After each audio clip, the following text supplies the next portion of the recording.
Well, good morning, everybody. Jeff Slakey and Spencer Hughes here on the Daybreak Show. And via Zoom video conference, Matt Melendez from his studios in Union. Good morning, sir. How you doing? Good morning. Doing pretty well. It's good to talk with you. Good to see you here. And we've got a lot to catch up on what's been going on with Great Bend and the Center for Music. First, how are you? How's the family doing? We're good. Yeah, we're good. We're, a little stir crazy like everybody else, but also really, really, really grateful to be living where we live in the country with lots of space, and, space enough to get away from each other when we need to. Mm-hmm. Mm-hmm. Lots of trees to climb. So yeah, we're doing pretty well. Very cool. Well, I saw on my Facebook feed, I got the notification that the Great Bend is putting out different pieces of works that you guys have been doing over the years here. And Yeah. Peter and the Wolf was posted up there. That was such a good time. Thank you so much for the opportunity to Thank narrate you. with that. That was just a blast. I can't wait till we do it again. I don't know when that's going to be, but I can't wait till we do it again because for both of us, we were figuring it out that first time too. Yeah. And now to come back, now that we sort of know how to dance around each other, that'll be great fun. But yeah, that's definitely one of my top favorite musical experiences so far of my life. So talk to me what you did on the Great Bend site, and you shared it around.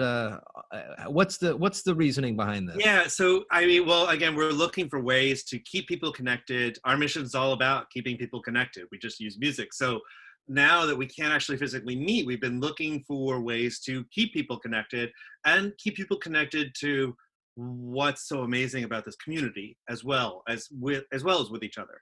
And so you know how it is, like we suddenly had time.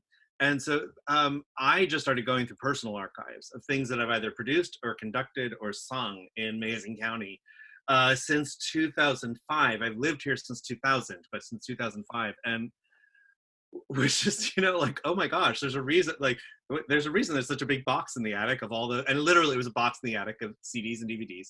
And so there were two reasons why. One, we had the time, and two, this was hard. I miss my choir.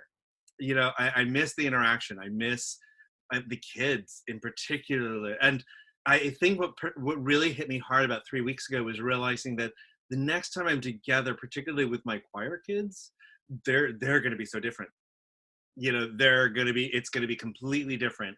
And that's really going to be the case with the adults as well, but it'll be so tangible with the kids. Yeah. It made me sad. And so, yeah. And so I was hungry for this one moment, which was in 2006.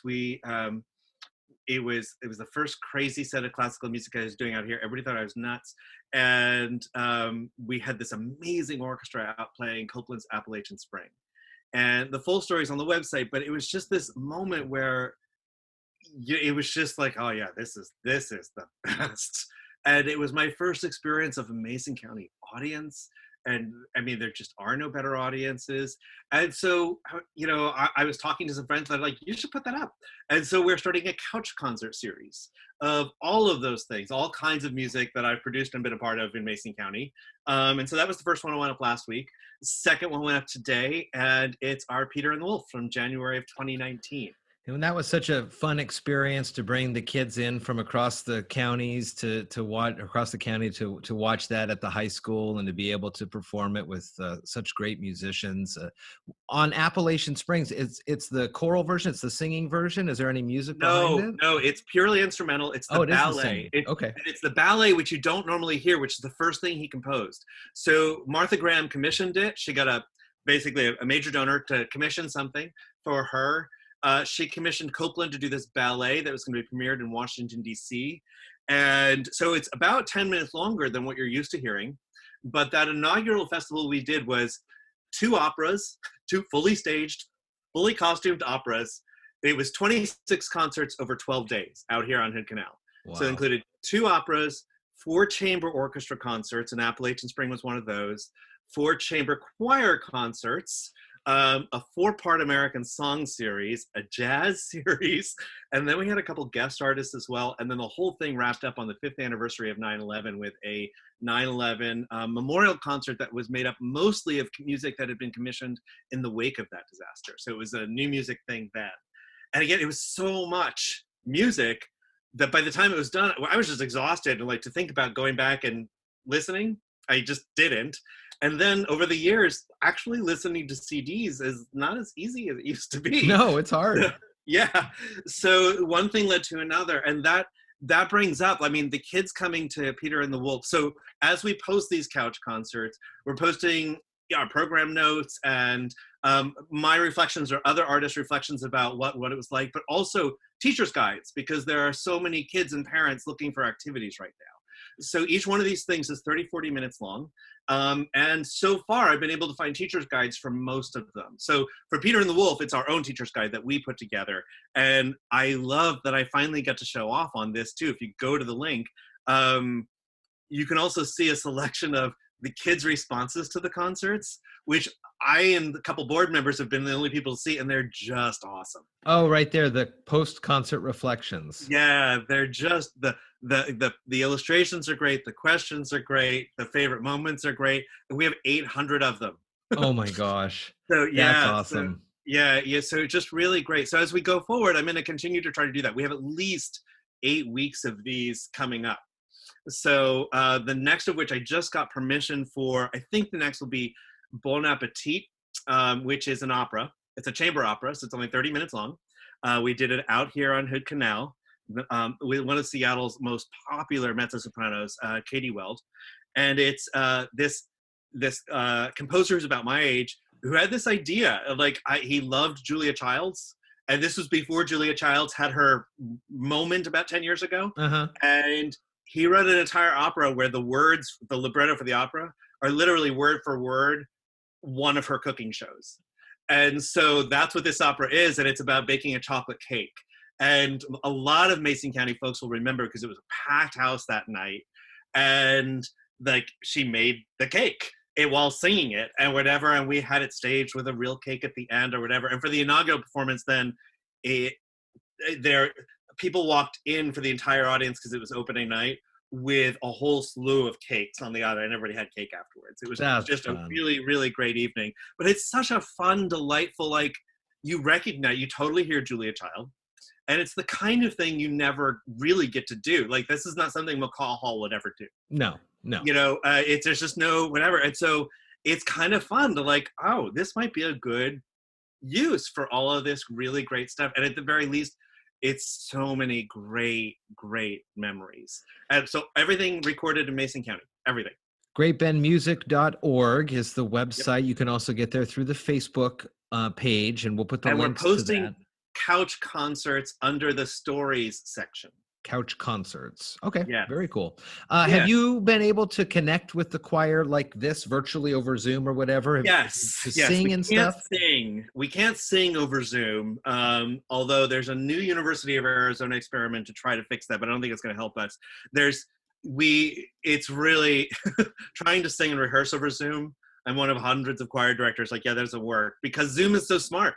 It knows, oh, that's the person who's speaking, so I'm going to mute everybody else. Right. Well, that's, you know, and even if you turn that off, and there is a music setting to turn that off, although it doesn't want more than 2 or 3 people making noise at once, with variable, you know, hookup rates. Some people hooking up via satellite, some people, there's just no way to put that together.